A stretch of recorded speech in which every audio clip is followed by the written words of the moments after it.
Welcome back to our channel at tayo ngayon ay nandito sa GM31 Diner here in Muntinlupa City to taste na naman kung ano yung bago sa kanila, yung mga refreshing drinks and burgers nila. And so for that, we're going to review yung kanilang pagkain dito. So tara! Let's have their chicken salad.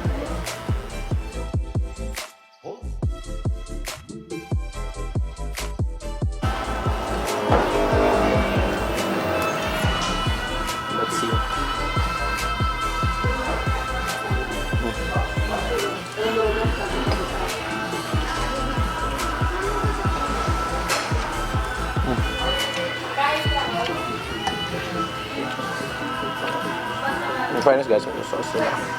Harap. Fairness So, guys, hindi ako nakain ng gulay, pero this one is so delicious, guys. In fairness sarap siya.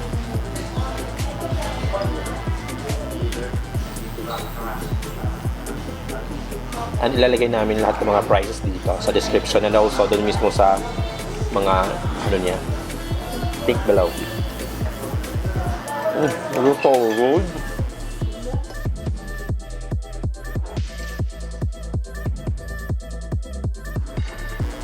Sa mga ka-PH, medyo mainit-init siya. Tignan natin. So good. Creamy. Tsaka ang dami niyang sapok. Fairness.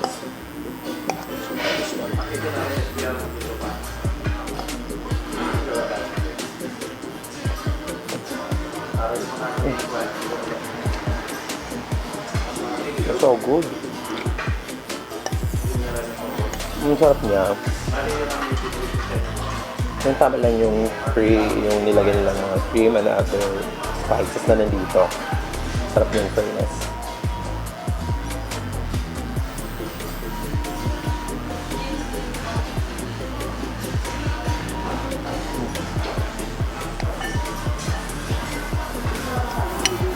Let's try yung kanilang bread.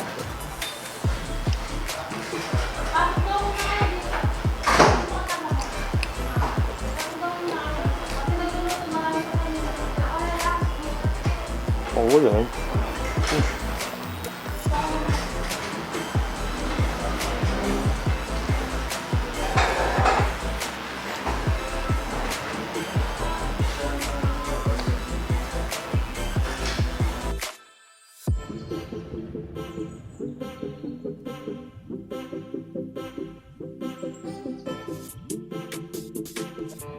Siya, baked siya, oh.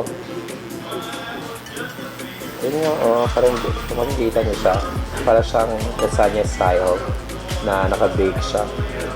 Ito natin.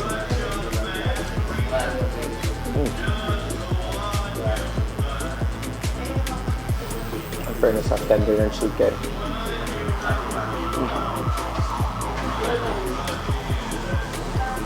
Yung chicken talaga nila. Makikita nyo. Sobrang sarap ng dito guys, oh. Ang tender, ang flavorful ng nasa loob. Sobrang sarap nito. They're so good. Ito lang. In fairness, ang sarap niya. And this is only 210. Diba? 210 pesos.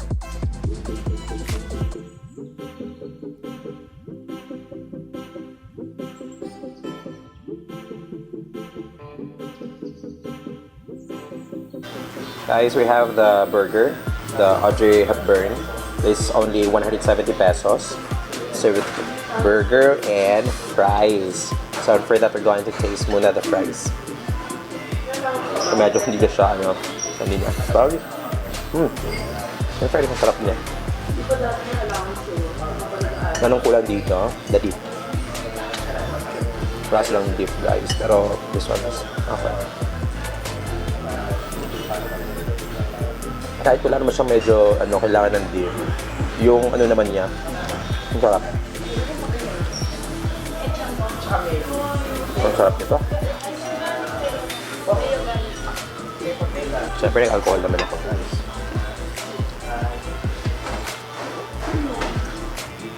This is so good, guys. Pagkikita niyo siya. So good.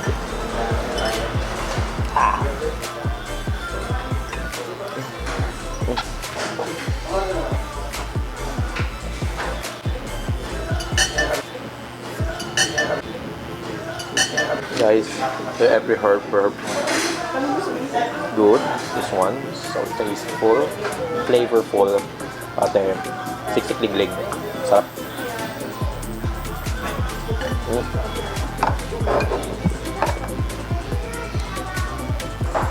Kaya so makikita nyo yung nila, burger.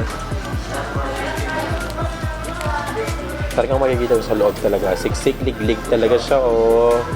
Pati lahat ng mga niya, sangkap dito. So good. Makikita nyo siya talaga. So good, guys. It's only 170 pesos. Served with rosemary fries.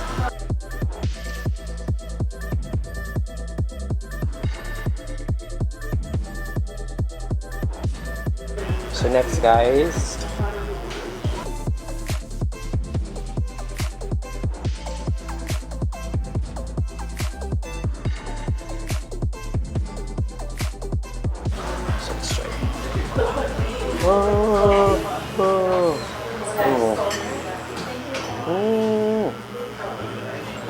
so good.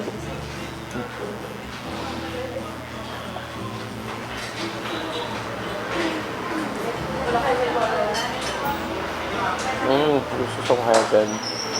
Java jelly, 140 pesos. Huh?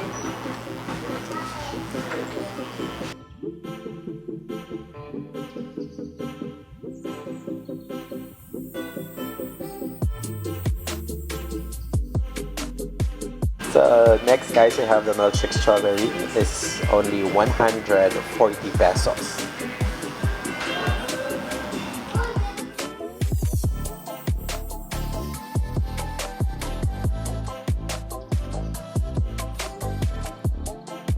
So this one, guys, we're going to try this one, guys. This is steak O.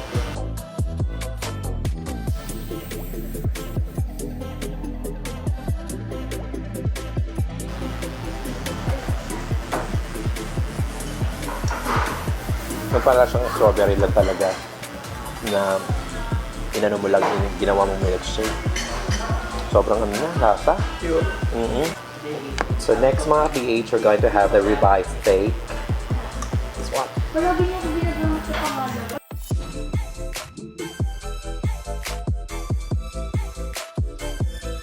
So this one is the ribeye steak, guys. Check natin to. Actually, tatry ko lang siya. Nagpapakadalabhasa tayo sa maghihiwa. Hindi ko siya papakita, baka mabash tayo. Baka pati paghiwa, ibabash tayo. Kaya easy lang. Oh. Dito na malalaman ko yung steak pa nila ay very tender and they're mouth-watery. Yan natin. Konti lang ako. Parang gusto ko ito yung take out. Hindi sa 10. Ang tagal niya mahiwa. This one, guys, is the ribeye steak.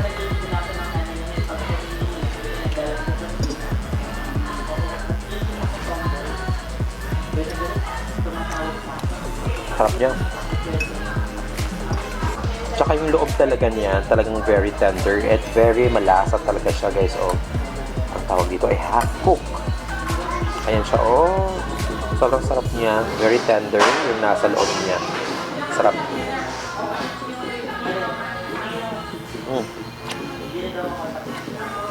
So good. Sarap. And for that mga PH, would like personally thank the crew and staff and stay with the owner of the KM31 Diner here in Muntinlupa City. Actually, it's my third time here, but then again, hindi pa rin nagbabago yung last sa kanila. And along the National Road lang siya, kaya madaling puntahan. It's near the Muntinlupa. From north, sakay lang kayo going to Pasita. And then, from there, stop kayo sa may Pepsi or Lodora na village. So from there, makikita nyo agad yung KM31 Diner. Same from going here from south. Sakay lang kayo yung jeep pa Muntinlupa or pa Muntinlupa. And then baba lang kayo sa Lodora Village again or Pepsi. It's near the Muntinlupa. So, yun lang, makikita na siya agad dito. So, tara na!